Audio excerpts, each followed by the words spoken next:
Really excited to talk about today. Like, what do you see? What do you see? Man, that is something that I believe is the question that we all have to answer. What do you see? Because if we don't ever answer that question, I believe we will go through life not fully seeing it all. Because when you identify something, you identify, okay, what I'm looking at is a computer screen. I have identified that. Now I can make adjustments as necessary to allow myself to adjust to the computer screen. Like wearing glasses so they don't tire my eyes. The blue light doesn't tire my eyes out.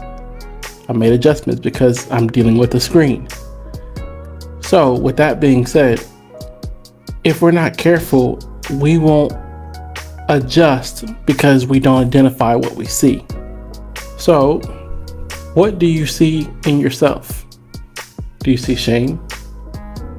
Do you see your past bad decisions? What do you see? Do you see hope? Do you see purpose? Do you see joy? Do you see life? When you look in your eyes, like if you went to walk in front of a mirror today, I work in a valet for a hotel, and so I see people walk. We have when you're walking downtown, you can look into our building because there's just clear glass, and you can also see a reflection. So I get to see people look at themselves every day in the mirror. They'll turn, they'll look, and they'll see themselves in the reflection. And some people will look multiple times because they're worried about their outfit. They spent an hour and a half making sure this outfit is ready for downtown. So it's pretty funny.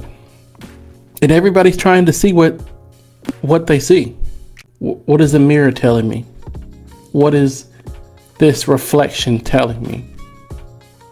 So I'm asking you, what does the reflection that you see tell you? Because if you ever been to like a fair or maybe like a optical illusion room, they have different mirrors that show you in different ways. So you may go up to one mirror and it'll show you in like really, really skinny. And you go to another mirror and it'll show you maybe larger. And you go to another mirror and it may show you lean to one side. And you go to another mirror and it may show you very, very tiny. And all of those mirrors show you in a different way. And if we actually think about it, that's the way we kind of view life sometimes, through those mirrors. And because we look at them long enough, we believe that those mirrors are real life. Just think about it. If you didn't know that there was not another mirror in the earth, that the mirror you use shows you as very tall and skinny. And let's say that's the only mirror you knew existed. So the moment you go in front of another mirror, you're going to be like, hold on, have I been lied to my whole life? This isn't correct. Or maybe the first time you didn't know you needed glasses until you got glasses and you go, oh my gosh, I can actually see. Oh, wow, that's what I look like. I didn't know. Or have you left the house sometime and had like maybe something on your face or whatever, and you glanced in the mirror, you looked on one side, you didn't see it, and then you go to work or wherever you are and someone says, hey, you got something right here. You go into the bathroom, you're like, what are they talking about? And you go, oh, I didn't see that. Somebody else saw it. So that's the question. When you look in the mirror, what is talking back to you? And here's why I'm asking you this. Because sometimes we don't know what we're seeing because we've seen it so much. Sometimes we don't know that we're bitter because we've seen it so much and it's just normal. Sometimes we don't know that we're angry because we've seen anger so much.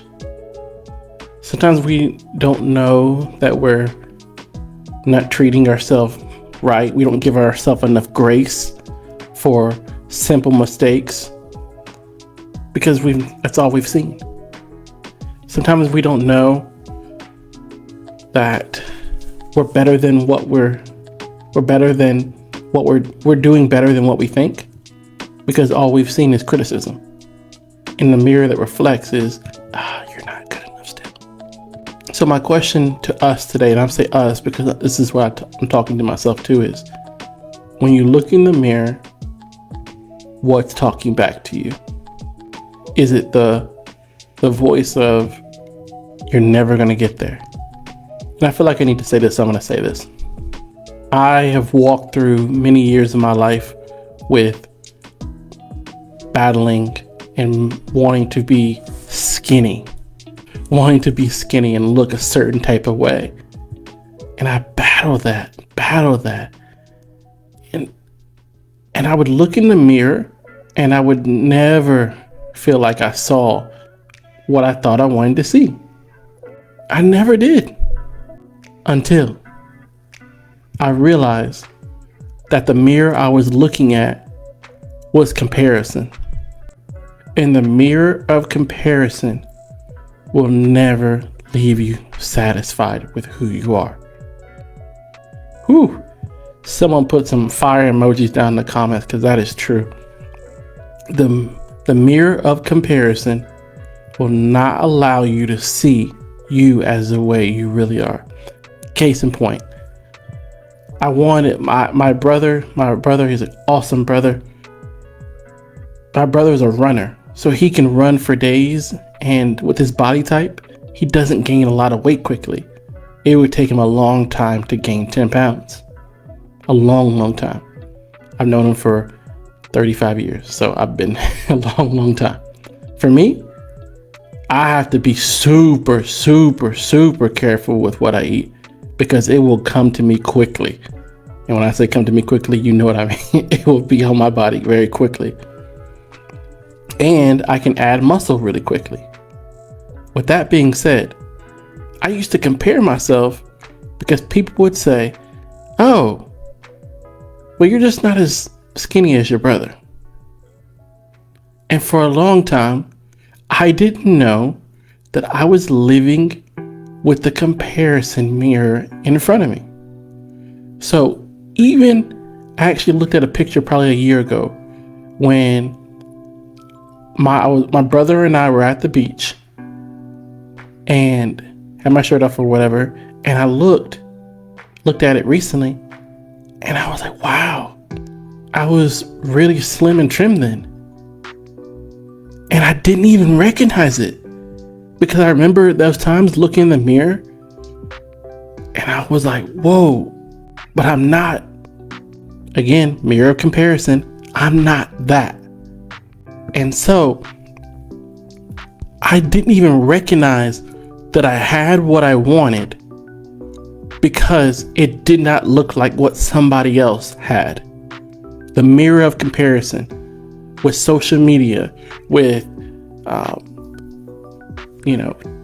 all the images that are out there. It's so easy to be compared to someone else because we get it placed before our eyes, what we see.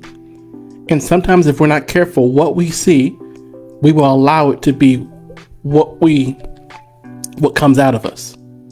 So I see this image, I'm going to try to reproduce this image because I believe that's what I should do. And really what it makes us is a replica of someone else. So no matter what happens, we are a replica of someone else. We will never carry that value that they will have because we're not the real thing. We're not the real thing if we're a replica of someone else. So no matter, we could dress like them, talk like them, do whatever, it will just be a copy. So, my friend, what mirror are you looking in? Because if you don't make that determination, you won't know how to say, I don't have to compare myself to someone else. I am good the way I am. Well, what if you don't look like them? Perfect. That's the goal. Well, what if you don't? Excellent. I'm confident being just me. Well, how come I can't explain that? That's not for me to try to figure out. I want to look in the mirror and see me. Because when I see me, then I can make adjustments for me. Come on, put some emojis, some thumbs up emojis down there. When you see yourself, you can make adjustments on yourself for yourself. So, my friend, what are you seeing today? Because that determination will allow you to either not see the real you or to see the real you. And the world is waiting on the real you. Leave the replica mirror. Leave the comparison mirror. Leave the shame mirror. Leave the low self-esteem mirror. Leave the self-sabotage mirror. And step into the mirror of you. We need you to do that. We're waiting on you. Well, how do I do that, Ant? Tell me how I do it. Make a decision. Make the determination what mirror you're looking at. Make the decision. I don't have to be compared. Like in my example, I don't have to be compared to my brother. He's his own person, and so am I. And that's perfect. Make the determination. Make the decision to decide, I'm going to look in this. And then lastly, if it's good, if you have to find counsel, just like if that, if there's something on your face that you can't see that somebody else can, find people or counseling. I went to counseling to deal with the real issue so that I can look in the mirror of me and make the adjustments necessary. Make the determination what mirror you're looking in. Yeah, that's first. Second, after that, make sure, make the decision. Make the decision like, okay, this is the mirror I'm looking at. I want to change that. I want to see me. And then lastly, if necessary, find counseling that could help you make those decisions. People that can see the real you and where you're going and help you get there. All right, my friend, I'm excited to see the real you. Comment down below some things that you're walking through so that everybody else can benefit from your vulnerability. Thanks. Peace. Love you.